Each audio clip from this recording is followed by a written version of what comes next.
ہے کشاں سے روشن ہے جہاں، علم کی کہکشاں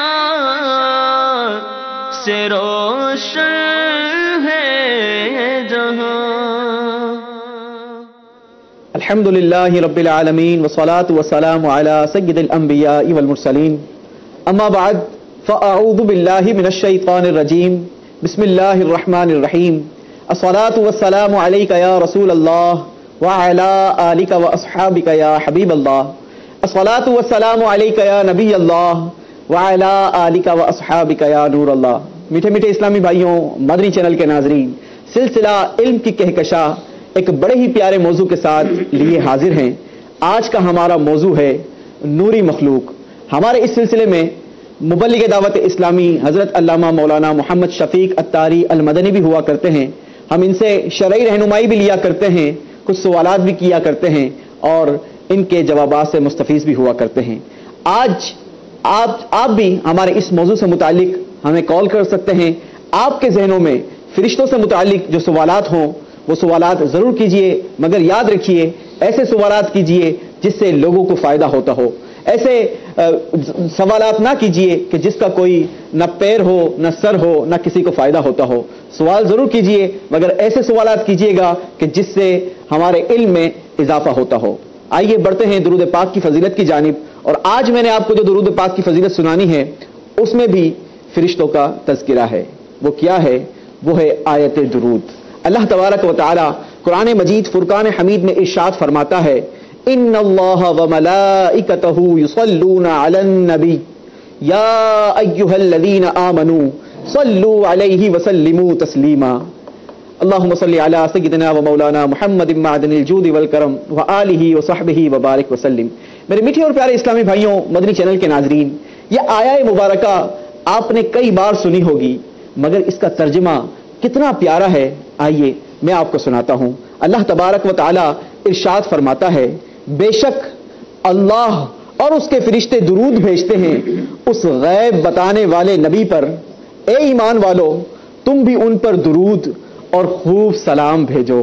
سبحان اللہ۔ مدنی چینل کے ناظرین ذرا غور کریں، یہ وہ آیہ مبارکہ ہے جس میں باقاعدہ ایسا ہمیں وظیفہ دیا گیا جو اللہ کا بھی ہے، اللہ بھی درود بھیجے، اس کے ملائکہ بھی درود بھیجے اور ہم غلاموں کو بھی موقع دیا جائے۔ سبحان اللہ۔ میرے میٹھے اور پیارے اسلامی بھائیوں، ہو سکتا ہے کہ بہت سارے ذہنوں میں سوالات اٹھتے ہوں کہ اللہ تبارک و تعالی کے جو ملائکہ ہیں وہ کتنی بار نبی پاک علیہ الصلوۃ والسلام پر درود بھیجتے ہیں۔ چونکہ علماء نے اس آیہ مبارکہ سے بڑی پیاری بات اسٹریک کی۔ علماء اس آیہ مبارکہ پر ہماری بڑی پیاری تربیت فرماتے ہیں کہ حضرت آدم علیہ نبینا علیہ الصلوۃ والسلام کو اللہ تبارک و تعالی نے فرشتوں کے ذریعے سجدہ کروایا، مگر وہ سجدہ ایک بار تھا، اور اس کی ایک وجہ یہ بھی تھی کہ آپ کی پیشانی میں نور محمدی جگمگا رہا تھا۔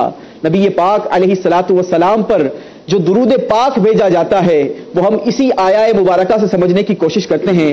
میرے وہ اسلامی بھائی، مدنی چینل کے ناظرین جو عربی کو سمجھتے ہوں گے، عربی گرامر کو جانتے ہوں گے، وہ میری اس بات سے اتفاق کریں گے کہ اس آیت مبارکہ میں جو یصلون کا لفظ استعمال ہوا وہ کنٹینیو ورب کے طور پر استعمال کیا جاتا ہے، یعنی اللہ تبارک و تعالی اور اس کے ملائکہ کنٹینیو نبی پاک علیہ الصلوۃ والسلام پر درود پاک پڑھتے ہیں۔ پھر کیوں کر ہم بھی نبی پاک علیہ الصلوۃ والسلام پر درود پاک نہ بھیجیں؟ آئیے محبت کے ساتھ ایک بار آواز بلند درود پاک پڑھتے ہیں۔ صلو علی الحبیب صلی اللہ تعالی علی محمد صلی اللہ علیہ وسلم۔ میرے میٹھے اور پیارے اسلامی بھائیوں، اسی آیہ مبارکہ کو کنٹینیو کریں گے اور سمجھیں گے کہ ملائکہ کی قسمیں کتنی ہیں۔ چونکہ آج ہمارا ٹاپک جو ہے وہ فرشتے ہی ہیں، یعنی نوری مخلوق ہے۔ اللہ تبارک و تعالیٰ کے مقرب فرشتے کی کئی تعداد بتائی گئی اور مقرب فرشتوں کے بارے میں تفصیلاً احادیث مبارکہ میں اس کا ذکر ملتا ہے۔ اللہ تبارک و تعالیٰ کے فرشتے ملائکہ مقربین ہیں، حاملین عرش یعنی عرش اٹھانے والے فرشتے ہیں، ساتوں آسمان میں رہنے والے اربوں سے زائد فرشتے ہیں، جنت کے پہرے دار ہیں، دوزخ کے داروغے ہیں، انسان کی حفاظت کرنے والے فرشتے ہیں، سمندروں پر مامور فرشتے ہیں، پہاڑوں پر مامور فرشتے ہیں، بادلوں پر معمور فرشتے ہیں، بارشوں پر معمور فرشتے ہیں، پیدا ہونے سے پہلے پیدا ہونے والے کی شکلیں بنانے والے فرشتے ہیں، جسموں میں روح پھونکنے والے فرشتے ہیں، نباتات اگانے والے فرشتے ہیں، ہواؤں کے چلانے والے فرشتے ہیں، بادلوں کو چلانے پر معمور فرشتے ہیں، نبی پاک علیہ الصلاۃ والسلام پر ہم غلاموں کا درود پاک پہنچانے والے فرشتے ہیں، نماز جمعہ کے آنے والوں کو لکھنے والوں کا نام وہ فرشتے موجود ہیں، نمازیوں کی تلاوت پر آمین کہنے والے، ربنا ولک الحمد کہنے والے فرشتے ہیں، اور نماز کے انتظار کے لیے دعا کرنے والوں کے لیے فرشتے ہیں۔ اس کے علاوہ بھی ان فرشتوں کی کئی اقسام بیان کی جاتی ہے، مگر میرے میٹھے اور پیارے اسلامی بھائیوں، ہو سکتا ہے کہ ہمارے ذہنوں میں یہ سوال اٹھتا ہو کہ ان فرشتوں کی کوانٹٹی کتنی ہے، تعداد کتنی ہے۔ آئیے قرآن مجید فرقان حمید سے سمجھنے کی کوشش کرتے ہیں۔ اللہ تبارک و تعالی قرآن مجید فرقان حمید میں ارشاد فرماتا ہے، وَمَا يَعْلَمُ جُنُودَ رَبِّكَ إِلَّا هُوَ، اور تیرے رب کے لشکروں کو اس کے علاوہ کوئی نہیں جانتا۔ مگر آج میں نے آپ کو ایک ایسی ریسرچ بتانی ہے کہ آپ بھی دنگ رہ جائیں گے کہ اللہ تبارک و تعالیٰ کے فرشتوں کی کوانٹٹی اتنی زیادہ ہے۔ امام نبھانی رحمت اللہ تعالی علیہ اپنی کتاب سعادت الدارین میں فرماتے ہیں کہ فرشتے اللہ تبارک و تعالیٰ کا سب سے بڑا لشکر ہے۔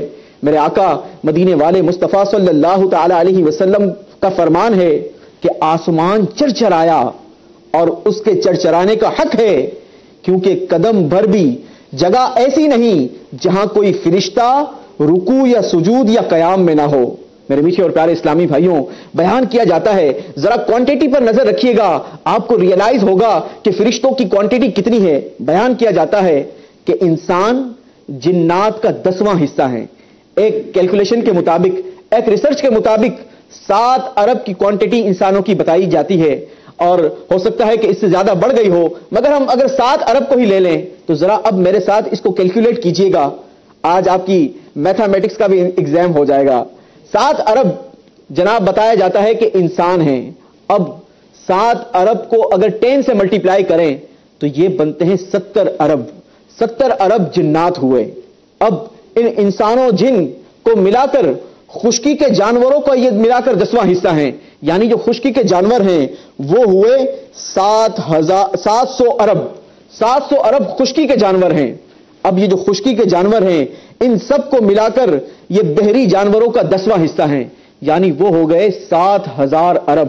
آپ سوچ رہے ہوں گے کہ اتنی بڑی کوانٹٹی میں یہ بحری جانور موجود ہیں، سمندری جانور موجود ہیں۔ جی ہاں میرے میٹھے اور پیارے اسلامی بھائیوں، 60 یا 70% ایریا بتایا جاتا ہے یہ پانی پر محیط ہے۔ ہماری جو گلوب ہے، ہماری جو زمین ہے، اس کا 60 سے 70% دنیا کا یہ حصہ پانی پر محیط ہے۔ اور ایک اور ریسرچ ملتی ہے کہ اگر دنیا میں کھانے پینے کی اور چیز نہ ہو تو صرف سمندری کھانے سے، سمندری جو غذا ہوتی ہے اس سے 100 سال تک یہ پوری دنیا کھا پی سکتی ہے۔ خیر، تو یہ ہو گیا 7000 ارب۔ اب جو یہ سب مل کر زمین پر مقرر فرشتے ہیں وہ اس کا 10% ہیں، یعنی فرشتوں کی تعداد ہو گئی 7 لاکھ ارب۔ اسی طریقے سے پہلے آسمان، اس کو یہ زمین کے جتنے فرشتے ہیں اس کا 10% ہے، پھر دوسرے آسمان یہ اس کا 10% ہے، اسی طریقے سے بڑھتے بڑھتے 7 آسمان تک چلیں، پھر یہ ملا کر کرسی کے فرشتوں کے مقابلے میں معمولی سی جماعت بتائی جاتی ہے۔ غور کریں کہ اللہ تبارک و تعالیٰ کے فرشتوں کی کوانٹٹی کتنی ہے۔ اللہ تبارک و تعالیٰ نے فرمایا وَمَا يَعْلَمُ جُنُودَ رَبِّكَ إِلَّا هُوَ، اور اپنے رب کے لشکروں کو اور کوئی نہیں جانتا۔ میرے میٹھے اور پیارے اسلامی بھائیوں، ایک بڑی ہی پیاری، یہ تو میں نے آپ کو ایک کیلکولیشن بتائی، آؤ آپ کو ایک عشق والی کیلکولیشن بھی بتاتا ہوں۔ امام عشق و محبت سیدی اعلیٰ حضرت اپنے شعر میں لکھتے ہیں، چھائیں ملائکہ ہیں لگاتار ہیں درود، بدلے ہیں پہرے بدلی میں بارش درر کی ہے، 70,000 صبح ہیں 70,000 شام، یوں بندگی زلف و رخ 8 پہر کی ہے۔ نبی پاک علیہ الصلوۃ والسلام کی بارگاہ میں 70,000 فرشتے صبح کو حاضری دیتے ہیں، 70,000 شام کو حاضری دیتے ہیں، مگر جو زندگی میں ایک بار آتا ہے اسے دوبارہ موقع نہیں دیا جاتا. اس کی وجہ یہ بتائی جاتی ہے کہ اللہ تبارک و تعالیٰ کے فرشتوں کی کوانٹٹی اتنی ہے کہ اگر کسی کو زیادہ دیر تک موقع دیا جائے یا دوسری بار موقع دیا جائے تو کئیوں کی حسرت باقی رہ جائے. فرماتے ہیں جو ایک بار آئے دوبارہ نہ آئیں گے, رخصت ہی بارگاہ سے بس اس قدر ہی ہے, یہ بدلیاں نہ ہوں تو کروڑوں کی آس جائے, اور بارگاہ مرحمت عام تر کی ہے. سبحان اللہ, یہ تو فرشتوں کا مقام ہے. اب سنیں, امام عشق و محبت فرماتے ہیں معصوموں کو ہے عمر میں صرف ایک بار مگر آسی پڑے رہے تو صلاح عمر بھر کی ہے. اللہ تبارک و تعالیٰ کا یہ ہم غلاموں پر کتنا پیارا کرم ہے کہ ہمیں اللہ تبارک و تعالیٰ نے نبی پاک علیہ الصلوۃ والسلام کی بارگاہ میں جتنا وقت چاہیں گزارنے کا موقع دیا. اللہ ہم سب کو مدینہ طیبہ کی بار بار با ادب حاضری نصیب فرمائیں. آئیے بڑھتے ہیں مفتی صاحب کی جانب. اور مفتی صاحب سب سے پہلے آپ کو خوش آمدید کہتے ہیں, ویلکم کہتے ہیں. میرا آپ سے سوال یہ ہے کہ فرشتوں کو نوری مخلوق کہا جاتا ہے, ان کو نوری مخلوق کہنے کی وجہ کیا ہے, اور ایک مسلمان کا فرشتوں کے بارے میں کیا عقیدہ ہونا چاہیے؟ بسم اللہ الرحمن الرحیم. فرشتوں کو نوری مخلوق اس لیے کہا جاتا ہے کہ حدیث پاک میں ارشاد فرمایا نبی کریم صلی اللہ تعالی علیہ وآلہ وسلم نے کہ فرشتوں کو نور سے پیدا کیا گیا ہے. سبحان اللہ, سبحان اللہ. اور اسی اعتبار سے ان کو نوری مخلوق کہا جاتا ہے. صحیح. اور فرشتے جو ہے وہ اجسام نوری ہے, نوری جسم رکھتے ہیں. اور اللہ تبارک و تعالی کی مخلوقات میں سے جیسے 3 طرح کی ایسی مخلوق ہیں جو ہم سے غائب ہیں, جن کو ہم نہیں دیکھ پاتے. ٹھیک ہے. اس میں ایک مخلوق ایسی ہے جو خیر ہی خیر پر ہے, اچھی ہی اچھی ہے. صحیح. وہ ہے فرشتے. صحیح. اور ایک وہ مخلوق جو شر ہی شر ہے, یعنی اس میں کوئی بھلائی والی بات نہیں ہے, وہ شیاطین ہے. ٹھیک ہے. اور ایک وہ ہے کہ جو خیر بھی ہیں اور اس میں شر بھی ہیں, وہ جنات میں سے, جسے ہم نے پچھلے سلسلوں میں بھی ذکر کیا. جی. تو یہ 3 طرح کی یہ والی مخلوق کہ جو عام انسانوں سے ایک طرح کی اوجھل ہیں اور غیب ہیں, ایک مسلمان کو اس کے عقائد میں سے یہ ہے کہ وہ اللہ تبارک و تعالیٰ کے ان فرشتوں پر بھی ایمان رکھے. ہم ایمان والے جو بھی اقوال بولتے ہیں, آمنت باللہ و ملائکتہ و کتبہ, تمام کتابوں پر بھی, تمام رسولوں پر بھی, تمام ملائکہ پر بھی ایمان رکھتے ہیں. صحیح. تو اللہ کے فرشتوں پر بھی ایمان رکھنا اور ان کے بارے میں وہ عقائد اور وہ نظریات رکھنا جو شریعت مطہرہ نے ان کے بارے میں بتائے ہیں. یعنی یہ ایک اپنا ان کا وجود ہے, یہ نوری جسم ہے ان کا. صحیح. ان کے بارے میں یہ کہنا کہ یہ کوئی نیکی کی قوت ہے, فرشتہ کوئی باقاعدہ وجود نہیں ہے, اس کو واضح کفر فرمایا ہے کہ یہ عقیدہ یا یہ نظریہ رکھنا یہ کفر ہے. لیکن کبھی نظر تو نہیں آتا مطلب یہ نوری ہے. ٹھیک ہے. یہاں فرشتوں کو یہ ضرور اللہ تبارک و تعالیٰ کی طرف سے یہ طاقت ہے کہ یہ جو شکل چاہیں اختیار کر لیں, یعنی اپنی شکل. اب اسی وجہ سے حضرت جبریل امین وہ نبی کریم صلی اللہ علیہ وآلہ وسلم کی بارگاہ میں بھی حاضری آپ دیتے تھے تو آپ انسانی صورتوں میں آتے تھے, اور عمومی طور پہ آپ دحیہ قلبی کی صورت میں آتے تھے. اور وہ صحابی بڑے خوبصورت صحابی تھے, اور آپ علیہ السلام جو ہیں وہ ان کی صورت میں نبی پاک صلی اللہ علیہ وآلہ وسلم کے پاس آتے تھے. صحیح. اور بعض اوقات ایسی صورت میں بھی آپ آتے تھے کہ کوئی پہچان بھی نہیں پاتا تھا. صحیح. بخاری کی مشہور حدیث مبارک ہے, حضرت عمر رضی اللہ تعالیٰ عنہ کہتے ہیں کہ ہم بیٹھے ہوئے تھے حضور صلی اللہ علیہ وسلم کے پاس, تو ایک شخص آیا اور ان کے بال بڑے کالے تھے اور سفید کپڑے پہنے ہوئے تھے. ہم میں سے کوئی نہیں اس کو جانتا تھا اور نہ ہی کوئی سفر کے آثار تھے. یعنی اگر وہ مسافر ہوتا تو کوئی مٹی ہوتی اس کے اوپر, کوئی ایسی آثار ہوتے. ٹھیک ہے. اور اسی طرح کوئی اس کے اوپر ایسی نہیں, کپڑے سفید ہیں, بال کالے ہیں, مطلب یہ نہیں لگ رہا تھا کہ کوئی سفر کر کے آیا. اور ہم میں سے کوئی پہچانتا بھی نہیں. اگر کوئی مدینے کا ہوتا تو ہم پہچانتے تو نہیں اس کو, کوئی ہمارا جاننے والا بھی نہیں. تو لیکن وہ چلتے چلتے چلتے حضور علیہ الصلوۃ والسلام کے پاس بیٹھ گئے اور آ کے سوال کرنے لگ گئے. آپ علیہ السلام ان کو جواب دینے لگ گئے. سوال کرتے گئے، وہ جواب دیتے گئے، اور ہر سوال کے بعد وہ کہیں آپ نے صحیح کہا، صحیح کہا. پوری حدیث جبریل مشہور ہے. جب وہ چلے گئے تو آپ صلی اللہ علیہ وسلم نے پھر حضرت عمر سے فرمایا کہ عمر جانتے ہو وہ کون ہے؟ تو وہ کہتے ہیں کہ اللہ و رسول عالم، کہ حالانکہ خود دیکھیں کہہ رہے ہیں کہ ہم میں سے کوئی نہیں پہچانتا، لیکن حضرت عمر نے عقیدہ کتنا پیارا بیان کیا ہے کہ عمر کی نظر جس کو نہیں دیکھ رہی اور پہچان نہیں رہی، نگاہ مصطفیٰ ضرور پہچان رہی کہ یہ کون ہے. حالانکہ سفر حضر میں یہ حضور کے ساتھ رہتے ہیں، ہر وقت ساتھ رہتے ہیں، لیکن اس کے باوجود آقا علیہ السلام سے یہ کہہ رہے ہیں یا رسول اللہ صلی اللہ علیہ وسلم اللہ و رسول عالم، اللہ بہتر جانے، اس کے رسول جانے.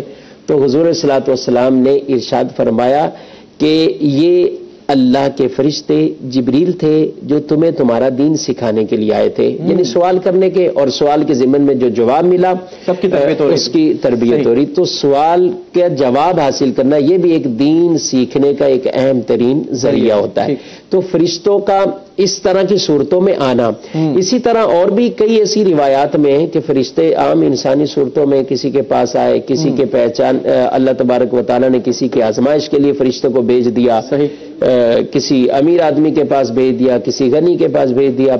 تو اس طرح کی کئی روایات بھی ہیں. تو فرشتوں کو یہ بہرحال طاقت ہے کہ جو چاہے وہ صورت اختیار، کبھی وہ انسانی صورت اختیار کر لیتے ہیں، کبھی کسی دوسری اور صورت بھی اختیار کر کے کسی کے سامنے جو ہے وہ ظاہر ہوتے ہیں. تو بہرحال فرشتوں کا ایک اپنا وجود ہے. فرشتے نہ مرد ہیں نہ عورت ہیں. ان کے بارے میں یہ بھی ہے کہ ہم فرشتوں کے اور دوسری فرشتوں کے حوالے سے سب سے اہم بات کہ فرشتے انبیاء کی طرح معصوم ہوتے ہیں. جی میرا یہ سوال ہی تھا کہ کیا فرشتوں سے گناہ سرزد ہو سکتا ہے؟ دیکھیں فرشتے ان کو معصوم، ان کے بارے میں ہمارا عقیدہ ہی یہ رکھنا ہے. ٹھیک ہے. دو ایسے ہیں کہ جو معصوم ہیں، یعنی انبیاء اور فرشتے. ٹھیک ہے. اس کے علاوہ بقیہ کوئی معصوم نہیں ہے کہ جس کے بارے میں معصوم کا عقیدہ ہو. چھوٹے بچوں کو کہا جاتا ہے مصطفیٰ. دیکھیں معصوم ایک تو ہے عقیدے کے اعتبار سے بچوں کو بھی معصوم نہیں کہنا چاہیے. ٹھیک ہے. جو عقیدے کے اعتبار جس سے گناہ ہو ہی نہ سکے. ٹھیک ہے. نہ قصدن نہ سہون نہ خطان، اس سے گناہ کا صدور ہی نہ ہو. ٹھیک ہے. اس کو معصوم کہتے ہیں. اس کو معصوم کہتے ہیں. تو انبیاء کرام علیہ السلام، اسی طرح فرشتے یہ معصوم ہے. باقی صحابہ کرام علیہ رضوان، ائمہ یا اولیاء یہ اللہ کی رحمت سے محفوظ رہتے ہیں. ٹھیک ہے. جسے اللہ چاہے گناہوں سے محفوظ فرما دے اور اس کی حفاظت فرمائے رکھے. لیکن جو معصوم والا عقیدہ ہے وہ ہے فرشتوں کے ساتھ اور وہ ہے انبیاء کرام علیہ السلام کے ساتھ. قرآن مجید میں بھی اللہ تبارک و تعالیٰ نے فرشتوں کے بارے میں جگہ بجگہ یہ ارشاد فرمایا ہے وَيَفْعَلُونَ مَا يُؤْمَرُونَ. کہیں یا یہ فرمایا، کہیں فرمایا لا یعصون اللہ ما امرہم، کہ وہ اللہ کی نافرمانی نہیں کرتے جو ان کو حکم دیا جاتا ہے، اور وہ وہی کرتے ہیں جو ان کو امر دیا جاتا ہے. تو یعنی کسی طرح کی بھی اللہ کی نافرمانی والا معاملہ یا کوئی گناہ والا معاملہ وہ فرشتوں میں سے نہیں ہو سکتا. اچھا مصطفیٰ، انسان کو افضل البشر کہا جاتا ہے اور فرشتے آپ بتا رہے ہیں کہ وہ معصوم ہیں. ان دونوں میں کون زیادہ افضلیت رکھتا ہے یا کون زیادہ وہ فضیلت رکھتا ہے؟ دیکھیں انسان کے بارے میں ایک روایت ہے، نبی کریم صلی اللہ علیہ وآلہ وسلم نے ارشاد فرمایا، جس میں روایت کے اندر یہ بات بھی ارشاد فرمایا کہ المومن اکرم علی اللہ من بعض الملائکہ. صحیح. کہ مومن جو ہے وہ بعض فرشتوں سے اللہ کے نزدیک زیادہ عزت والا ہو جاتا ہے. اللہ. ٹھیک ہے. مومن کے بارے میں یہ بات ارشاد فرمائی. واہ. اب اس حدیث کی جو شرح میں یہ ارشاد فرمایا نا، تو اس میں یہ ارشاد فرمایا کہ اس مومن سے مراد عام فاسق اور فاجر مومن نہیں ہے. صحیح. بلکہ اس سے مراد متقی ہے، اس سے مراد وہ زاہد ہے، اللہ کا پرہیزگار بندہ ہے، وہ اتقیاء ہیں، وہ اصفیاء ہیں. اس سے مراد یعنی متقی لوگ، اللہ سے ڈرنے والے، ولی صفت لوگ. صحیح. یعنی وہ ہیں ایسی صفات والے. وہ بعض ملائکہ سے جو عام بشر ہیں ان سے زیادہ فضیلت والے ہوتے ہیں، یعنی ان کا ان سے زیادہ ایک طرح کا جو ہے وہ مقام ہوتا ہے. صحیح. بتایا جا رہا ہے کہ کالز کا ایک تاتا بندہ ہوا ہے. آئیے بڑھتے ہیں مدنی چینل کے ناظرین آپ کی کال کی جانب. یہ کال دے دیجیے.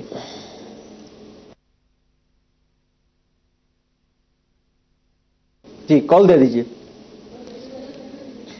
جی بتایا جا رہا ہے کچھ ٹیکنیکل پرابلم ہے. جی اوکے ہو گیا. باب المدینہ کراچی سرچ کر رہا ہوں. مدنی چینل کا سلسلہ علم کی کہکشاں ماشاءاللہ بہت پیارا ہے. بہت سارا علم دین اس سے سیکھنے کو ملتا ہے. اللہ کریم ہمارے مفتی صاحب کو اور مدنی چینل کو سلامت رکھے. حضور عرض یہ ہے کہ فرشتوں پر لطیفے بنانا کیسا ہے؟ اسی طرح سے بعض فلموں میں ان کا سین ادا کر کے چل رہی ہوتی ہیں تو ان کو دیکھنا کیسا ہے؟ لطیفے بنانا، فرشتوں کے بارے میں لطیفے بنانا یا ان کا کوئی روپ دھار کر کوئی پکچر بنانا یا فلم بنانا، دیکھیں یہ بہت بڑا المیہ ہے ہمارے ہاں. عام طور پر ایسی باتیں فرشتوں پر بھی معاذ اللہ لطیفے بنائے جاتے ہیں، ہنسی مذاق والی باتیں فرشتوں پر. یہ بات عقیدے کی یاد رکھنی چاہیے کہ فرشتے کی گستاخی یا توہین یہ کفر ہے. صحیح. فرشتے کی گستاخی کرنا یا فرشتے کی توہین کرنا یہ کفر ہے. اللہ. تو اب ذرا خود آپ سوچ لیجئے کہ جس چیز میں بارے میں ایسے لطائف بنائے جاتے ہیں اور اس طرح میں کس انداز میں توہین امیز وہ باتیں شامل ہوتی ہیں. صحیح. تو اس طرح کی تمام تر باتوں سے بچنا بالکل فرض ہے. اور کئی ایسی چیزیں ہوں گی جو بالکل کفر والی باتیں ہوں گی اور ان سے تو تجدید ایمان اور تجدید توبہ کرنا، ایمان لانا یعنی تجدید ایمان کرنا یہ بالکل لازم اور فرض ہو جاتا ہے. صحیح.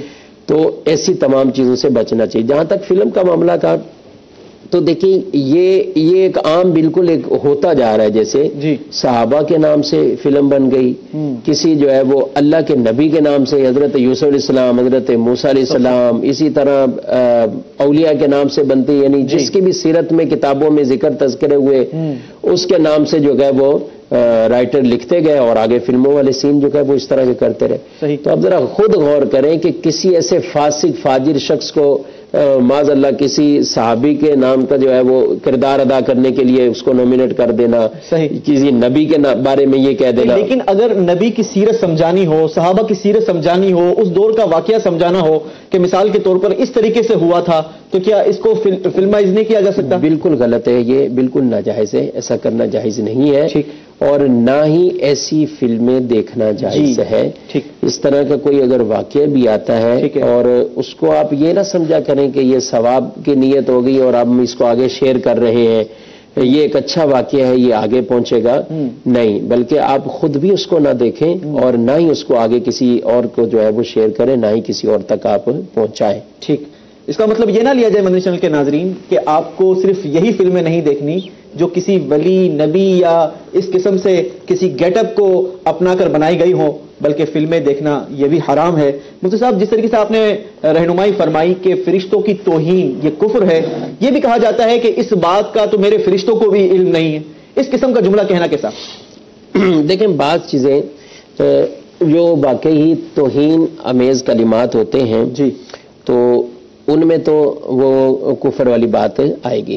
صحیح. اب یہ جو جملہ آپ نے کہا ہے کہ اس بات کا میرے فرشتوں کو بھی علم نہیں ہے، ٹھیک ہے، یہ محاورتاً بولا جاتا ہے جی. اس سے مراد یہ ہوتا ہے کہ یہ بات تو میرے کسی وہم و گمان میں بھی نہیں ہے، یعنی میں نے ایسی بات کوئی سوچی نہیں تھی، قطعاً میرے ذہن میں کوئی ایسی بات نہیں آئی جو بات آپ کہہ رہے ہیں یا جو بات یہ میرے سامنے لائی جا رہی ہے. اور اگر میں سوچتا تو بھی میرے فرشتوں کو علم ہو جاتا. یعنی اس پہرے کو یوں اگر دیکھا جائے، یعنی اگر کوئی یہ کہے کہ یہ بات تو میرے فرشتوں کو بھی علم نہیں ہے، ٹھیک ہے، اس سے وہ یہ نہیں انکار کر رہا اس کلمے سے کہ بندے نے کوئی کام کیا ہے اور کہے کہ فرشتوں کو علم نہیں ہے، ٹھیک ہے، یہ ایک اور بات ہے. لیکن کسی بات کے بارے میں یہ کہنا کہ اس بات کے بارے میں میرے فرشتوں کو بھی علم نہیں ہے، یہ عام طور پر ایک محاورہ ہے اور محاورتاً یہ ایک جملہ بولا جاتا ہے. اور اس سے مراد یہ ہوتا ہے کہ یہ میری بات وہم و گمان میں بھی کبھی نہیں آئی، میں نے کبھی اس کو سوچا ہی نہیں ہے. لیکن کیا محاورتاً اس طریقے سے بات ہو سکتا ہے؟ بچنا چاہیے، لیکن اس کو کفر نہیں کہیں گے. ٹھیک ہے، اس سے بچنا چاہیے. ایک اور مزید کال پروگرام میں شامل کرتے ہیں.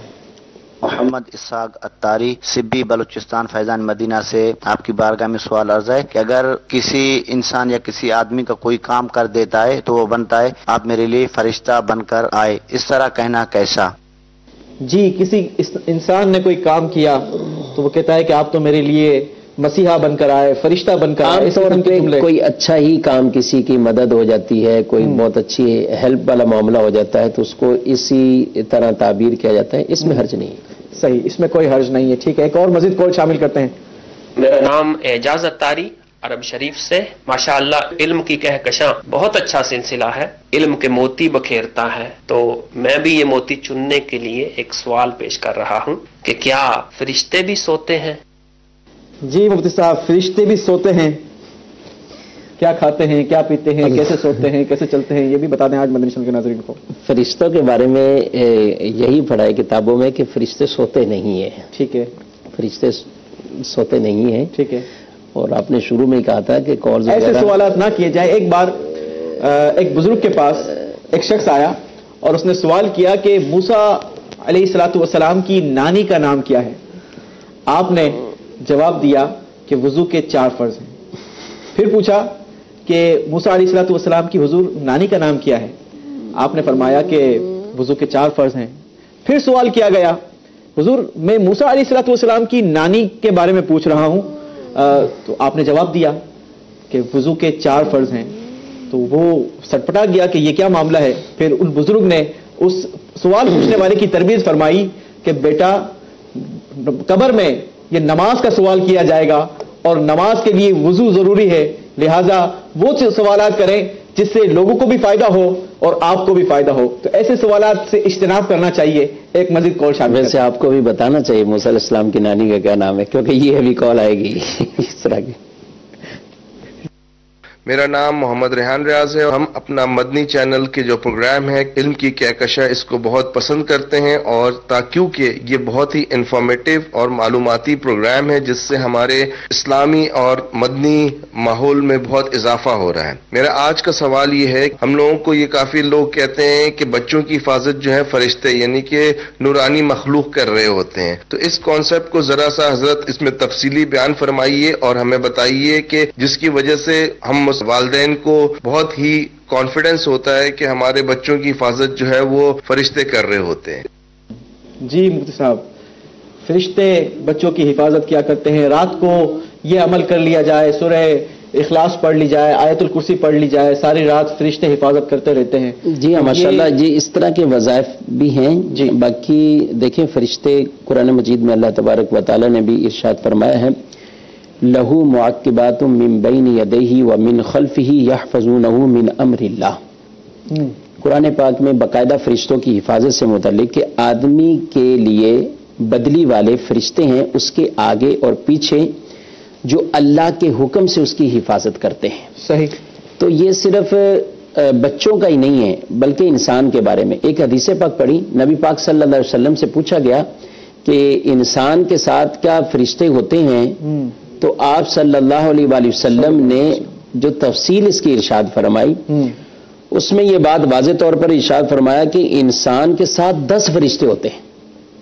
دن میں 10 ہوتے ہیں اور 10 فرشتے رات میں ہوتے ہیں. اچھا، ڈیوٹیز بھی چینج ہوتی ہے. جی ہاں، یعنی 10 فرشتے دن کے اور 10 فرشتے اس کے رات کو ہوتے ہیں. ٹھیک ہے. اب اس میں آپ اندازہ کیجئے، فرمایا کہ ایک فرشتہ دائیں طرف جو اس کی نیکیاں لکھتا ہے اور ایک فرشتہ بائیں طرف ہے. ٹھیک ہے. دائیں والا جب کوئی نیکی کرے تو وہ 10 نیکیاں لکھتا ہے اس کی. بائیں والا جب کوئی وہ برائی کرتا ہے تو وہ اس سے کہتا ہے کہ گناہ اس کا لکھ لوں، تو دائیں طرف والا کہتا ہے کہ ابھی ٹھہر جاؤ، ہو سکتا ہے توبہ کرے. اللہ اکبر. تو وہ پھر اس سے پوچھتا ہے، وہ کہتا ہے ابھی ٹھہر جاؤ. 3 دفعہ اجازت لیتا ہے، کہتا ہے کہ اس نے توبہ ہی نہیں کی ہے. اور یہ کیسا افسوس کرتا ہے یعنی وہ فرشتہ اس پر کہ ہم کیسے کے ساتھی ہیں اور یہ اللہ تبارک و تعالیٰ کے بارے میں کتنا کم سوچتا ہے اور ہم اس کے اور ہم سے بھی کم حیا کرتا ہے. اس سے بھی انسان کو بڑا غور کرنا چاہیے. تو پھر کہا کہ اس کے لیے وہ گناہ لکھا جاتا ہے. پھر آگے ارشاد فرمایا کہ اور اس کے لیے ایک فرشتہ اس کی پیشانی پر ہوتا ہے. جب وہ کسی کے لیے عاجزی کرتا ہے تو اس کے لیے وہ اس کا مرتبہ بلند کر دیا جاتا ہے. تو وہ تواضع کرتا ہے، وہ فرشتہ اس کی عزت بڑھاتا ہے. اور اگر وہ تکبر کرتا ہے وہ اس کو تباہی میں ڈالتا ہے وہ فرشتہ. دو فرشتے، ایک فرشتہ ایسا ہے اس کے منہ کے قریب ہوتا ہے کہ جو اس کے منہ میں سانپ وغیرہ داخل ہونے سے بچاتا ہے، اس کی حفاظت کرتا ہے. دو فرشتے ایسے ہیں کہ جو خاص الخاص نام محمد صلی اللہ علیہ وسلم یعنی حضور صلی اللہ علیہ وسلم کے درود پاک جو پڑھے جاتے ہیں ان کو لیتا ہے اور وہ پہنچائے جاتے ہیں، وہ ان کو حاصل کرنے کے لیے ہوتے ہیں. پھر شاہ فرمائے اس کے دائیں بائیں بھی دو فرشتے اور ہوتے ہیں جو اس کی حفاظت پر مامور ہوتے ہیں. تو یوں کل 10 فرشتے بیان کیے. کہا یہ 10 فرشتے دن کو ہیں اور 10 فرشتے رات کو ہوتے ہیں اس کے. تو کل ہر آدمی کے ساتھ ویسے تو عام طور پہ بہت ہی زیادہ فرشتے ہیں، ٹھیک ہے، وَمَا يَعْلَمُ جُنُودَ رَبِّكَ إِلَّا هُوَ. صحیح. گھروں میں، چھتوں میں، مسجدوں میں، ادھر ادھر ہر طرف اللہ کے تبارک و تعالیٰ کا یہ لشکر گویا کہ اس اعتبار سے یعنی کثیر ہے، مگر پھر بھی ایک آدمی کے ساتھ ہر انسان کے ساتھ اس طرح دن میں 20 فرشتے ہوتے ہیں، 10 دن میں اور 10 اس کے ساتھ رات میں. ٹھیک. اور اس کے ساتھ وہ محافظ فرشتے بھی اس کے ساتھ ہوتے ہیں. اور یہ بھی انسان کے لیے اس روایت کے اندر پیغام ہے کہ آدمی جب برائی کی طرف جاتا ہے تو وہ فرشتے آپس میں بھی یہ کلام کرتے ہیں کہ یہ ہم سے بھی حیا نہیں کر رہا، ہم اس کے ساتھ ہیں اور یہ ہم سے بھی حیا نہیں کرتا اور یہ اس برائی کے اندر. قرآن میں ما یلفظ من قول الا لدیہ رقیب عتید، کوئی کلمہ کوئی بات اپنے منہ سے نہیں کوئی قول نکالتا، کوئی زبان سے نہیں نکالتا مگر یہ کہ وہ نگہبان فرشتہ اس کے پاس موجود ہے. تو اس انداز سے آدمی جب بھی کوئی گفتگو کرتا ہے یا کچھ اور معاملات کام کاج کرتا ہے تو اس کو یہ ضرور دیکھنا چاہیے کہ فرشتے ہمارے ساتھ ہیں. بہرحال جو بچوں کے حوالے سے بھی کہا جی بالکل محافظ فرشتے ساتھ ہوتے ہیں. اللہ تعالیٰ ہم سب کی فرشتے ساتھ ہوتے ہیں. فرشتے ہماری حرکات و سکنات، ہمارے گناہ بھی لکھ رہے ہوتے ہیں، ہمارے لیے نیکیاں بھی لکھ رہے ہوتے ہیں.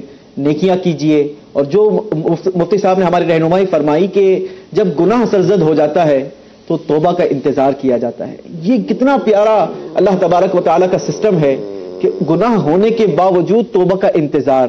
مگر میرے میٹھے اور پیارے اسلامی بھائیوں، ہم توبہ کرنے میں چوک جاتے ہیں، توبہ کرنے کو اہمیت نہیں دیتے. امیر اہل سنت بڑی پیاری تربیت فرماتے ہیں کہ روزانہ رات کو صلاۃ التوبہ پڑھی جائے. روزانہ رات کو اپنے گناہوں سے توبہ کر کے بندہ سوئے، کیا خبر اٹھے نہ اٹھے صبح کو ہمیں کوشش کرنی چاہیے کہ توبہ کو اپنا معمول بنائیں، استغفر اللہ کی کثرت کریں. اور ساتھ ہی ساتھ مفتی صاحب کیا آپ نے فرمایا کہ اتنے سارے ملائکہ ہیں، کوئی ایسا عمل بھی ہے کہ جس سے بندہ اپنے گھر میں فرشتوں کی انٹری بینڈ کر دے؟ فرشتے آنے کے لیے وہ سمجھے کہ فرشتے ان کے گھر میں نہ آئے. مثال کے طور پر کتا یا کوئی ایسی تصویر بتائی جاتی ہے کہ اس گھر میں تو روایت ہے باقاعدہ حدیث مبارک ہے جس میں یہ بات ارشاد فرمائی گئی ہے کہ جس گھر کے اندر کتا ہوتا ہے اور جنبی ہے، جنابت والا ہے یا تصویر ہے تو اس گھر میں اللہ کی رحمت کے فرشتے داخل نہیں ہوتے ہیں.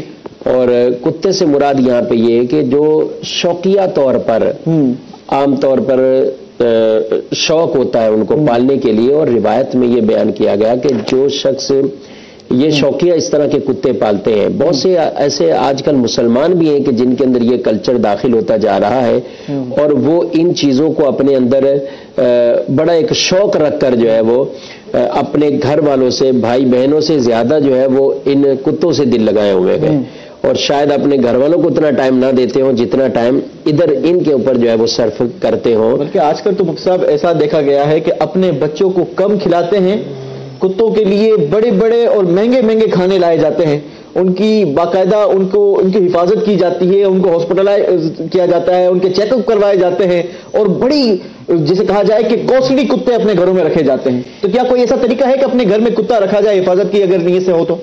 دیکھیں حفاظت کی نیت سے یہ ایک جدا میٹر ہے، لیکن واقعی ہی حفاظت ہی غرض ہو.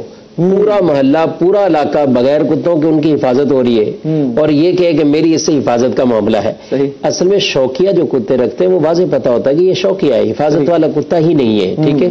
اب جو عام گاؤں دیہاتوں میں ایک سسٹم ہے، جانور لوگ سب پالتے ہیں، کھیتی باڑی جو کرتے ہیں ان کے پاس اپنے ہوتے ہیں کہ وہ کوئی حفاظت کے لیے ساتھ کتے بھی رکھتے ہیں اور جانوروں کے ساتھ بھی کتے چلاتے ہیں جو حفاظت کے لیے ہوتے ہیں ان کے، وہ ایک جدا میٹر ہے. لیکن عام طور پر جس موضوع پہ یا جو ہم بات کر رہے ہیں وہ شوقیہ ہے. ٹھیک ہے، ہم توجہ دلانا چاہ رہے ہیں. جی، حدیث میں فرمائے ایک روایت میں کہ 1 قرات روزانہ اور ایک روایت میں 2 قرات روزانہ نیکیاں کم ہوتی رہتی ہیں ان کی. مسلم شریف کی حدیث مبارک ہے کہ جو اس طرح کتوں کے ساتھ جو ہے وہ جو ان کو پالتے ہیں، تو ان چیزوں سے بچنا چاہیے. اسی طرح شوقیہ تصاویر ہوتی ہیں، وہ بھی گھروں میں بالکل آویزہ کی ہوتی ہے. اگر شادی کی ہے، کوئی بڑا کام کیا ہے، کسی اچھے مقام پر گئے ہیں، وہاں پر سیلفیاں لی ہیں، تصویریں کھنچوائی ہیں، تو پھر دنیا کو کیسے بتائیں گے کہ جناب ہم یہاں تک ہو کر آئے. کسی پرسنالٹی سے ملاقات کی ہے تو اب بتانا تو ہے نا کہ میری ماں جناب کی جو ہے وہ اتنی بڑی شخصیت سے ملاقات ہوئی ہے، تو گھر میں پکچر نہیں لگائیں گے مختلف؟ دیکھیں، پکچر کا جو پرنٹ نکلتا ہے اور اس کو پرنٹ والی صورت میں یہ پکچر کا یہ تو ناجائز ہے. ٹھیک ہے، ٹھیک. اس کو اویزہ کرنا یہ بھی اس کی تعظیم والی صورت ہے، یہ بھی ناجائز ہے. ٹھیک ہے. تو اولاً یہ ایسی تصویر بنوانا ہی جائز نہیں ہے، یعنی اس کا پرنٹ نکلوانے کے لیے. باقی آپ کے موبائل میں ہے، آپ کے ٹیبلٹ میں ہے، آئی پیڈ میں ہے. آج کل کون سی کوئی چھپی ہوتی ہے، باہر کوئی تصویر بناتے ہیں فوراً اپلوڈ کرتے ہیں، اپنی آئی ڈی پہ لگاتے ہیں. جی، آج کل تو بہت سارے ذرائع آ گئے ہیں. کون سے ذرائع آ گئے دنیا کو دکھانے کے. اور باقی یہ کہ پرنٹ والی صورت جو ہے وہ جائز نہیں ہے. چلے، بات چل رہی تھی جانور سے متعلق کہ جانور کتا وغیرہ گھر میں نہیں رکھنا چاہیے. نبی پاک علیہ الصلوۃ والسلام نے فرمایا کہ جب تم مرغ کی آذان سنو تو اللہ تبارک و تعالیٰ سے اس کا فضل طلب کرو، کیونکہ یہ اس وقت فرشتے کو دیکھتا ہے. اور جب گدھے کی رینگ سنو تو اللہ تبارک و تعالیٰ کی شیطان سے پناہ مانگو، کیونکہ وہ شیطان کو دیکھ کر رینگتا ہے. اگر جانور رکھنے کا شوق ہی ہے تو پھر مرغ رکھیے. ایک اور کال دے دیجیے.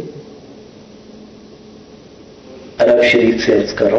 مدنی چینل کا سلسلہ علم کی کہکشاں، جس کا موضوع نوری مخلوق ہے، بہت ہی پیارا موضوع ہے.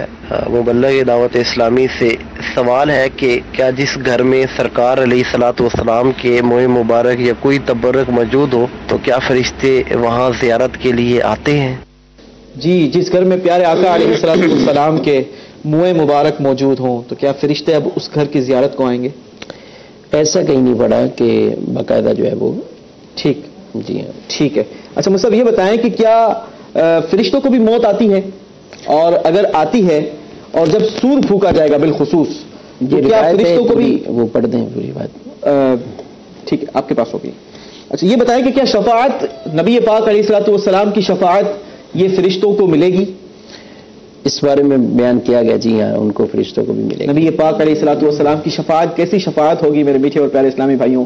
امام عشق و محبت سیدی اعلیٰ حضرت نے وہ شعر فرمایا نا کہ کیا ہی ذوق افزا شفاعت ہے تمہاری واہ واہ، کیا ہی ذوق افزا شفاعت ہے تمہاری واہ واہ، قرض لیتی ہے گناہ پرہیزگاری واہ واہ. نبی پاک علیہ الصلوۃ والسلام کی شفاعت اتنی پیاری ہوگی کہ جو گناہ گار ہوں گے ان کو تو شفاعت ملے گی، لیکن جو نیکوکار ہوں گے وہ بھی شفاعت نبی پاک علیہ الصلوۃ والسلام پانے کے لیے گویا گناہوں کو قرض لیں گے کہ ہمیں بھی کچھ گناہ دے دو تاکہ نبی پاک علیہ الصلوۃ والسلام کی شفاعت سے ہمیں بھی حصہ مل جائے. تو نبی پاک علیہ الصلوۃ والسلام کی شفاعت کتنی پیاری ہوگی. اچھا، اس میں یہ ایک ہے کہ فرشتوں کے حوالے سے جیسے ہم نے عرض کیا نا گستاخی اور اس طرح کی کلمات کا نا، جی بعض لوگ معاذ اللہ ملک الموت کو برا بھلا کہتے ہیں، ملک الموت کے لیے نا، اور ان ملک الموت کو برا بھلا کہنا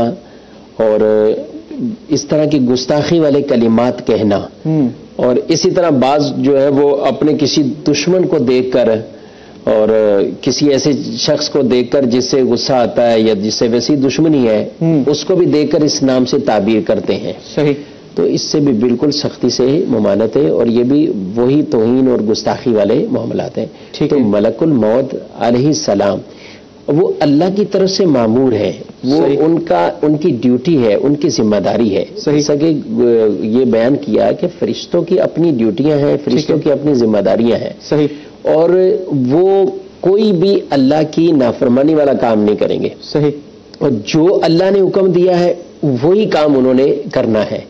تو اب ایسی صورتحال میں جس کا جو وقت مقرر ہے، بعض لوگ بیٹا فوت ہو جائے اس کے اوپر معاذ اللہ ملک الموت کے بارے میں کوئی ایسے باتیں کہہ دیتے ہیں، اور ایسے بھی جاہلوں کی کمی نہیں ہے کہ جو معاذ اللہ تبارک و تعالیٰ کے لیے ایسے موقع پر ایسی شکوے شکایت یا اللہ تعالیٰ کو ہی معاذ اللہ ثم معاذ اللہ برا بھلا کہہ دیتے ہیں، تو وہ تو دائرہ اسلام سے ہی خارج ہو جاتے ہیں۔ تو ایسے تمام کلمات سے آدمی کو محتاط رہنا چاہیے، یعنی جب بھی کوئی ایسا جملہ ہو جس سے کوئی توہین والا کلمہ۔ اعلیٰ حضرت علیہ رحمہ کے شہزادے قبلہ جو ہے وہ مصطفیٰ رضا خان علیہ رحمہ، آپ ایک جگہ مجلس میں بیٹھے ہوئے تھے تو ایک مولانا صاحب تقریر کر رہے تھے، صحیح، اور انہوں نے اپنی تقریر کرتے ہوئے اپنے جوش خطابت کے اندر یہ کلمات انہوں نے کہنا شروع کیے کہ اگر جو ہے وہ پولیس والوں کے کرامن کاتبین موجود ہیں تو وہ میری اس بات کو نوٹ کر لیں۔ اللہ اکبر، یہ پولیس والوں کے اگر موجود، تو جب انہوں نے کہے تو حضرت وہیں اسٹیج پر تشریف فرماتے ہیں، تو آپ دیکھیں کہ آپ نے فوراً اتنی ناراضگی کا اظہار کرتے ہوئے آپ نے فوراً ان کی تقریر کو روک دیا، وہیں آپ نے اور سختی سے تقریر کو روکا، ٹوک دیا اور کہا اس سے علل اعلان توبہ کرو کہ یہ کیا کہا ہے۔ صحیح، کرامن کاتبین وہ اللہ کے فرشتے ہیں، وَإِنَّ عَلَيْكُمْ لَحَافِظِينَ كِرَامًا كَاتِبِينَ يَعْلَمُونَ مَا تَفْعَلُونَ، تو ان کے بارے میں یعنی اس میں یہ توہین والا واضح پہلو موجود تھا کہ ان لوگوں کو کرامن کاتبین کہا کہ اگر ان کے کرامن کاتبین ہیں تو وہ لکھ لیں اس چیز کو۔ تو اس طرح کے کئی لوگ ایسے ہیں کہ جو ان چیزوں کو دیکھتے نہیں ہیں، اگر کوئی کسی سے زیادہ پوچھ گچھ کرتا ہے تو ان ایسے لوگوں کو کوئی بعض جو ہے وہ ایسے بھی آئے سوالات کہ وہ ان کو منکر نکیر کہہ دیتے ہیں۔ اگر کوئی کسی چیز کے بارے میں زیادہ تفتیش کرتا ہے، زیادہ سوالات کرتا ہے، ان کا منکر نکیر کہ یار یہ فلاں آ رہا ہے، یہ تو ایسے ہی منکر نکیر بنا ہوا ہے، ٹھیک ہے۔ تو یہ اس طرح کے تمام تر جملے اب بعض اس سے بڑے تفریح لیتے ہیں، مزے کے طور پر وہ ان چیزوں کو لے لیتے ہیں۔ تو ہمیشہ ہمیں ایز اے مسلم یہ باتیں یاد رکھنی چاہیے، کہیں بھی ایسی بات جہاں نماز کے بارے میں مذاق، بعض اوقات ایسی ویڈیو ہوتی جس میں نماز کا مذاق اڑایا گیا ہوا، ٹھیک ہے، نماز کا مذاق ہو، اذان کا مذاق ہو، تلاوت کا مذاق ہو، کوئی بھی دینی معاملے کا مذاق ہے تو اب اس سے لطف اندوز نہیں ہونا چاہیے، بلکہ ہمیں تو فوراً جو ہے وہ یہ بات اچانک جو ہے وہ سنجیدگی سے لے لینی چاہیے کہ یہ خطرناک معاملہ ہو گیا ہے، اس وقت سنجیدہ ہو جانا چاہیے فوراً۔ اگر کسی مجلس میں بھی ایسا معاملہ ہے، اگر آپ کے اختیار میں تو فوراً ٹوک دینا چاہیے۔ اور اس کی بیسک وجہ مفتی صاحب یہ سمجھ آتی ہے کہ علم دین سے دوری، معلوم نہ ہونا، معلومات کا نہ ہونا، یہ ایک بیسک وجہ ہے کہ بندہ اس قسم کے کفریات کلمات میں بعض اوقات مبتلا ہو جاتا ہے۔ شیخ طریقت امیر اہل سنت نے بڑی پیاری تربیت فرمائی ہے کہ پہلے بولو، پہلے تولو، بعد میں بولو۔ تو بولنے سے پہلے تول لینا چاہیے کہ میرے جو منہ سے الفاظ ادا ہونے جا رہے ہیں کہیں ایسا تو نہیں کہ وہ میرے ایمان کو ضائع کر دیں۔ تو یہ اپنی عادت بنا لینی چاہیے۔ میرے میٹھے اور پیارے اسلامی بھائیوں، مدنی چینل کے ناظرین، ایک اور بہت ہی پیاری میرے شیخ طریقت امیر اہل سنت کا یہ امت مسلمہ کو تحفہ ہے، کفریہ کلمات کے بارے میں سوال جواب۔ اسے ضرور لیجئے، یہ ہر گھر میں ہونی چاہیے اور اسے ضرور پڑھیے۔ بذا اوقات بندہ انسان جو ہے وہ مذاق میں کہیں بیٹھا ہے، گفتگو میں ایسے الفاظ ہمارے منہ سے نکل جاتے ہیں، کبھی کوئی شاعری ایسی ہو جاتی ہے کہ جس سے ایمان خطرے میں پڑ جاتا ہے۔ لہٰذا اس کی نالج ہونا بہت ضروری ہے کہ ہمارا عقیدہ کیسا ہونا چاہیے، ہمارا اعتقاد کیسا ہونا چاہیے، ہماری زبان سے کوئی ایسے الفاظ ادا نہ ہو جائیں کہ جس سے ہمارا ایمان چلا جائے۔ یاد رکھیے گا کہ شیطان کا جو الٹیمیٹ گول ہے وہ ہم سے گناہ کروانا نہیں، بلکہ اس کا الٹیمیٹ گول ہمارا ایمان ضائع کروانا ہے، ہمارے ایمان پر ڈاکہ ڈالنا اس کا الٹیمیٹ گول ہے۔ وہ آخری مردود جو ہے وہ آخری حد تک نہیں چھوڑتا، جب انسان کی روح قبض ہو رہی ہوتی ہے اس وقت بھی وہ اس کے مرحومین رشتہ داروں کی شکل میں آتا ہے اور آ کر کہتا ہے کہ فلاں مذہب اختیار کر لو، فلاں مذہب اختیار کر لو۔ وہاں پر بھی یہ شیطان جو ہے انسان کو ورگلانے کی کوشش کرتا ہے۔ ہمیں شیطان سے بچنا ہے اور اپنے ایمان کی حفاظت کرنی ہے۔ ایمان کی حفاظت کا بہترین ذریعہ دعوت اسلامی کا مدنی ماحول ہے۔ مدنی ماحول میں ہوں گے تو ہمیں پتا ہوگا کہ کیا بولنا ہے، کیا نہیں بولنا، علم دین حاصل ہوگا تو انشاءاللہ عز و جل ہم بہت ساری چیزوں سے بچ کر زندگی بسر کرنے میں کامیاب ہو جائیں گے۔ مدنی چینل دیکھتے رہیے. مفتی صاحب آپ کا شکریہ ادا کروں گا, بہت شکریہ. بتایا جا رہا ہے کہ وقت اپنے اختتام کو پہنچا. ظاہر ہے کہ ٹاپک ایسا ہے کہ مدنی چینل کے ناظرین کی بھی کئی کالز موجود ہوں گی اور ہمارے پاس بھی سوالات تو موجود ہیں, لیکن چونکہ وقت اپنے اختتام کو پہنچا, مدنی چینل دیکھتے رہیے. صلو علی الحبیب صلی اللہ تعالی علی محمد صلی اللہ علیہ وسلم. علم کی کہکشاں سے روشن ہے جہاں, علم کی کہکشاں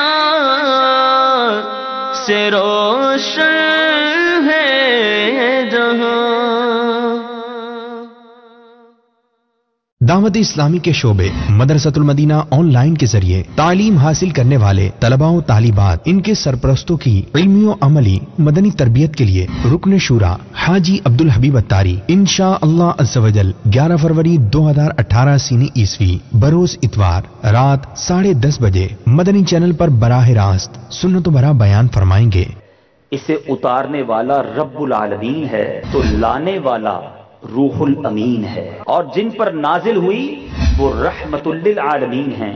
قرآن یہ شفا ہے, قرآن یہ رحمت ہے, قرآن یہ برکت ہے. قرآن پڑھتے جاؤ فرشتے نازل ہوتے ہیں. آقا فرماتے تم میں سے بہترین شخص وہ ہے جو قرآن سیکھے اور دوسروں کو سکھائے. جبکہ بیان کے بعد بذریعہ اسکائپ آپ کے سوالات کے جوابات بھی دیں گے. عائشہ دعوت اسلامی کی مدنی خبریں دیکھیے, مگر ٹھہریے پہلے اچھی اچھی نیتیں فرما لیجئے تاکہ ثواب بھی ملے. صلو علی الحبیب صلی اللہ تعالی علی محمد. فرمان مصطفیٰ صلی اللہ تعالی علیہ وآلہ وسلم, نیت المؤمن خیر من عملی, مومن کی نیت اس کے عمل سے بہتر ہے اللہ عز و جل کی رضا پانے اور ثواب کمانے کی غرض سے. دعوت اسلامی کی مدنی خبریں دیکھنے سے پہلے اچھی اچھی نیتیں فرما لیجئے.